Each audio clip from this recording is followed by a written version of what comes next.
Hey guys, today we're going to talk about media literacies and media grammar. Media in the past has had many social implications as things like newspapers, TV have arisen.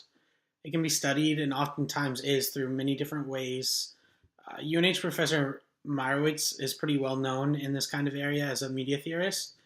Meyerowitz discusses in his article Multiple Media Literacies that there are three main types of media literacies: media as a conduit to hold and send messages, media as an environment, and most important to us in this class for theorizing YouTube, media grammar. Each type of medium kind of has its own language, as Meyerowitz states, like TV and print, etc. For like TV, you can study frame size, close up, focus. For print, you would study more like word placement, etc. In this class, since our main focus is YouTube, we would be more concerned with the media literacies and grammar that has to do with frame size, the focus, camera choice, camera angle, positioning, close-up, etc. For this, I'm probably going to just take a look at my case study from MediaFriend, which was YouTuber Mark Miller. Good morning, everybody. It's me, Grayton. You know why? Because Ethan and I are moving in together today. For this, Mark Miller generally uses two main cameras. He has two different styles of videos, and each video kind of goes along with a different camera. Sometimes he does like videos where he's interacting more with the people in his video, and he does kind of just a still tripod camera, and the focus is generally just focused right on them. What is up, you guys? Happy Easter. I'm Amanda, Mark's little sister. No. I'm gonna introduce you.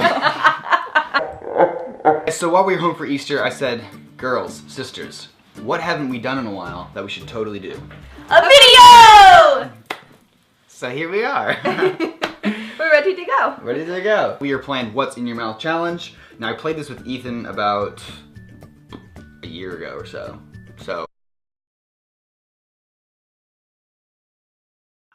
It kind of creates an intimate relationship, but still at the same time, you feel like you're watching it rather than being there and participating with what he's doing. Whereas he also has his GoPro, which is where you tend to feel that more intimate relationship. This more intimate relationship kind of creates trust, and you feel as though you're there with him. And he does this through his choice of camera and even the angles. Like, you kind of feel as though you're part of what he's doing. You feel as if you're jumping off the boat into the lake, or you feel like you're doing cooking with his mother, etc.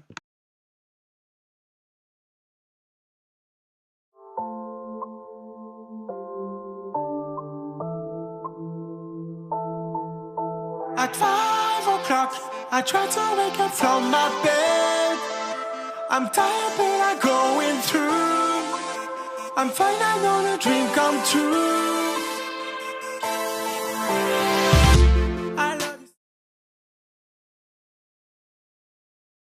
Meyerowitz kind of discusses and touches on the topic that Hall discussed, which was proxemics, which in real life we do based on our social relationships. We'll stand closer to someone if we know them or want a more intimate relationship with them.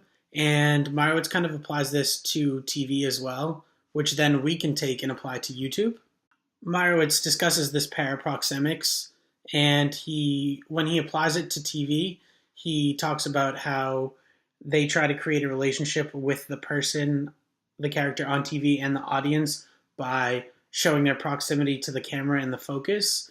And I think this also applies to Mark Miller's YouTube videos, because the more focused it is and the closer to him you feel, the more intimate you feel and the better relationship you have. Mount that TV.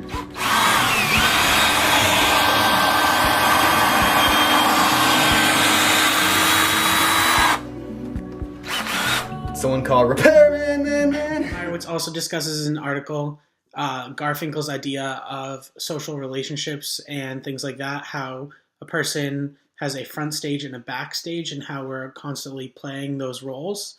And I think this kind of applies to Mark Miller's YouTube channel. Whether he knows it or not, Mark kind of uses these parasocial relationships in impression management. So even though we kind of see his backstage, we don't necessarily see the full thing. So we see the professional front stage at points, and then we see the backstage where you see his relationship with his boyfriend or his relationship with his friends and mother.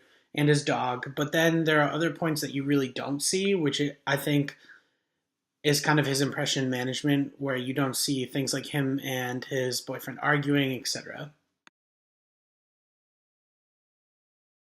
How you liking it? We are here. So after a super duper long day of moving, we're deciding to call it quits. Start fresh tomorrow. This is our roommate Allie. So, and these are her puppies.